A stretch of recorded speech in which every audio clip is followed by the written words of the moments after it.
हरियाणा, अपनी बोली, अपना चैनल। खबरें जो करती हैं आपके प्रदेश की नुमाइंदगी, खबरें जिनसे जुड़ती है हर खासो आम की जिंदगी। खबरें जानिए उनसे जिनकी जवाबदेही बनती है आपसे।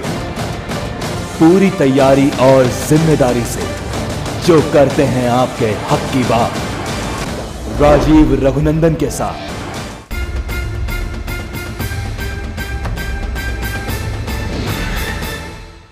इशारों में आप रीजन भी बता रहे हैं कि ये घटनाएं क्यों हो रही हैं।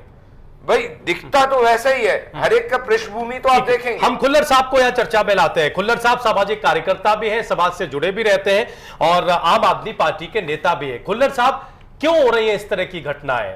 क्या अगर हम बीजेपी का इशारा समझें जो रमन साहब कह रहे हैं, क्या कथनी करनी में इतना बड़ा फर्क है कि आपका कार्यकर्ता ही या कोई भी जनता जिसके बीच आप जाते हैं, उनका गुस्सा इस चरम पर पहुंच जाता है कि वो इस तरह की घटनाओं को अंजाम दे देते हैं जो सर्वथा निंदनीय है? देखिए, हिंदुस्तान की बदकिस्मती है कि आज पिछले 20 सालों से नेताओं का लेवल इतना ज़्यादा गिरता चला गया। हालात ये हुए कि आज एक आदमी सड़क पर ये नहीं कह सकता कि कोई ईमानदार नेता है, एक भी। जब केजरीवाल साहब उठे और आए तो इनसे इतनी उम्मीद जगी, और वो एक उम्मीद जादू की तरह से नहीं कोई उम्मीद करनी चाहिए थी, और लोगों ने सोचा ये कि आप हमारी प्रॉब्लम्स को सबको एक मिनट में दूर कर देंगे। तो सर, उन्होंने ऐसी उम्मीद जगाई, उन्हें जनता के सामने जो बातें रखना या अपना लॉजिक रखना या अपनी सच्चाई की बात रखनी या सिस्टम में खराबी की बात रखनी, ये तमाम सारी बात रखने के साथ साथ इतनी ज्यादा अपेक्षा, जिस प्रकार से अब अभी मोदी साहब का देखने को मिल रहा है कि बहुत ज्यादा अपेक्षा हो रही है, अब उस पे धरातल पे अगर कुछ नहीं होगा तो फ्रस्ट्रेशन होगी, ऐसा तो कुछ हाल तक तो आप ठीक कह रहे हैं, लेकिन ट्रेजेडी ये भी है कि जब आदमी सच्चाई बतलाता है और जब सच्चाई इतनी कड़वी नजर आ रही है, एक नेता हमारे देश के अंदर हम नहीं ढूंढ सकते जो कि बेईमान नहीं है, चाहे वो जेल में गया है या जेल में नहीं गया है, चाहे वो बाहर है या अंदर है। एक नेता, मैंने एक दफा पहले भी कहा था, फिर सुनी जब आप बोल रहे थे, बिल्कुल नहीं बोला हूं। मेरे को आपके बोलने में कोई आपत्ति नहीं है, लेकिन अगर आप ये बोले कि एक भी नेता ईमानदार नहीं है, मैं भी पॉलिटिकल पर्सनैलिटी हूं, आप मेरे खिलाफ एक भी आप बेईमानी का सबूत दीजिए, मैं आज पार्टी छोड़ूंगा, आज सार्वजनिक जीवन छोड़ूंगा। नहीं, आप ये बताइए, आप ये कैसे बोल सकते हैं कि एक भी नेता ईमानदार नहीं है? सच्चाई ये है, आप मेरे कैरेक्टर के ऊपर आपकी बात का जवाब लेंगे। सच्चाई ये है अनफॉर्चुनेटली कि आप 30 साल का एक इतिहास देखिए हर नेता का। आज से 30 साल पहले वो कहां था और आज वो कहां है। तो हमने, hold on please, don't disturb, या डेकर के साथ चलिए या बगैर डेकर के चलिए, और अगर डेकर के साथ आपने चलना नहीं तो फिर आते क्यों आप लोग?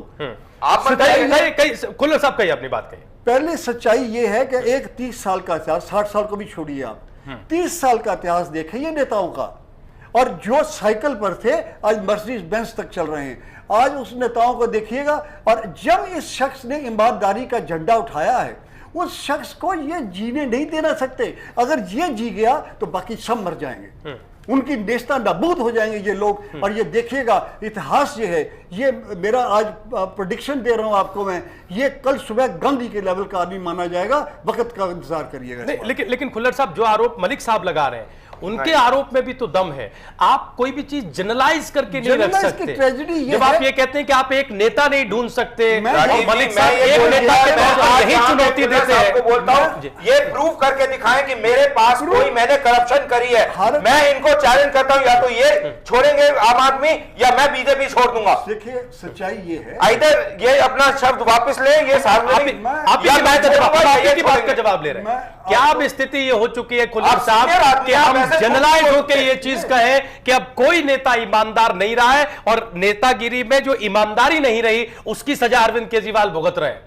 उसी की सजा, क्योंकि बेईमानी का लेवल इतना ऊंचा उठ चुका है। अब कोई आदमी जो जाता है ताकत में बैठता है, पावर में बैठता है, तो उसने क्या किया है संसार के लिए? सर अभी तो केजरीवाल जी को ताकत में तो सत्ता में तो आने दो, उसके बाद पता लगेगा कि वो भी कितना। हम कांग्रेस पार्टी से एक चले रहते हैं। मैं आपको एक चीज दूंगा, मनीष सिसोदिया जी को 44 लाख रुपए मिले 2005 में, उसके बाद 32 लाख रुपए मिले 2006 में फॉरेन फंड और फूड फाउंडेशन से, जो एनजीओ कभी थी।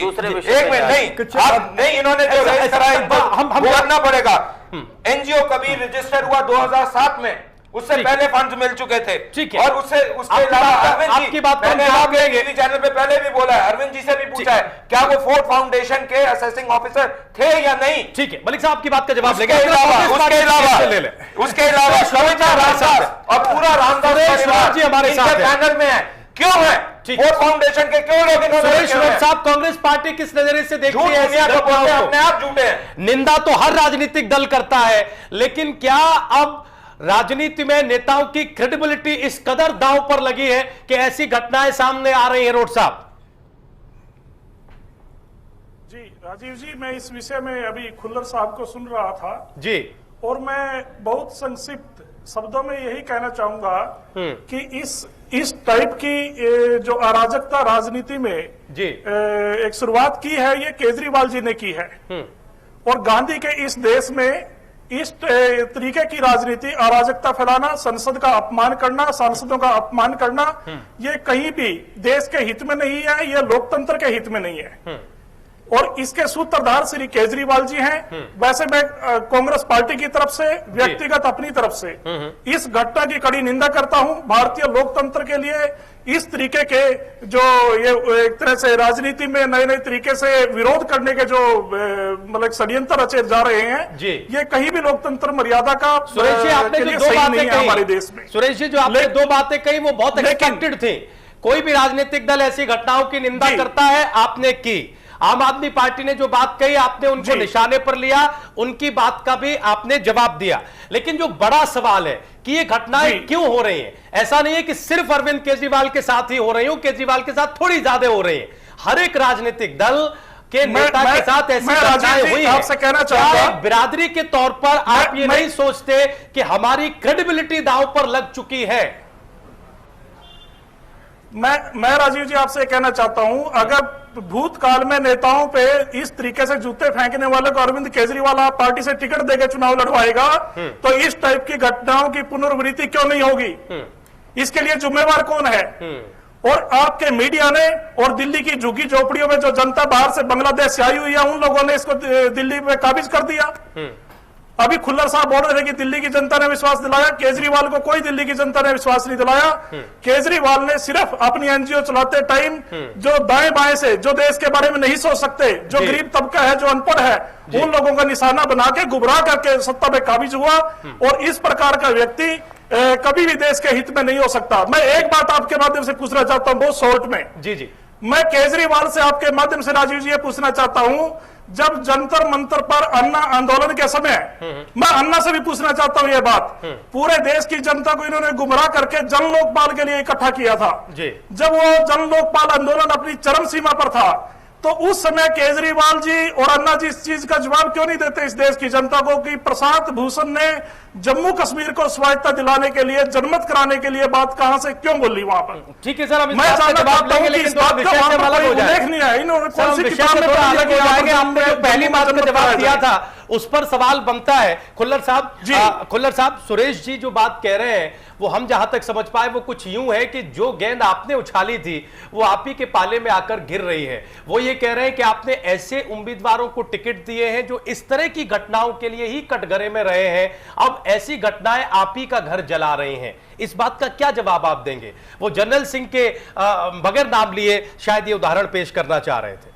ये बात आपका कहना जायज़ है, आपने कुछ एक एग्जाम्पल दिया है, लेकिन आप अंदाजा करिए कि 360 कितने कैंडिडेट्स में से एक ही केस है आपके पास इस तरह का, और वो भी आफ्टर ऑल जर्नलिस्ट रहा है, आपका भाई है वो, और उस वक्त आम ताव में आगे। लेकिन जहां तक नेताओं का प्रॉब्लम है, नेताओं को यहाँ पर जो क्रेडिबिलिटी उनकी इतनी खत्म हो चुकी है, उसके अंदर जब आदमी ने उनकी नींव हिला के रख दी है। सर उसके लिए दोषी कौन है? उसके लिए समाज दोषी है, उसके लिए नेता दोषी है, उसके लिए और ऐसा नहीं है सर, समाज के अंदर भी, राजनीति के अंदर भी हर जगह अच्छे लोग हैं, ऐसा नहीं है, नहीं है, हर फील्ड में है।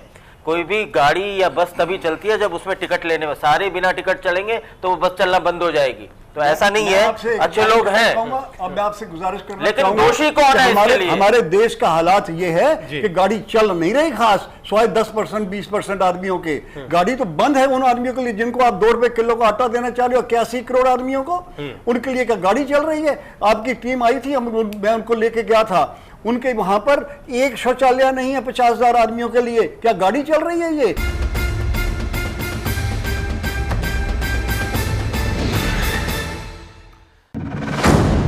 खबरें जो करती हैं आपके प्रदेश की नुमाइंदगी, खबरें जिनसे जुड़ती है हर खास व आम की जिंदगी, खबरें जानिए उनसे जिनकी जवाबदेही बनती है आपसे, पूरी तैयारी और जिम्मेदारी से जो करते हैं आपके हक की बात। राजीव रघुनंदन के साथ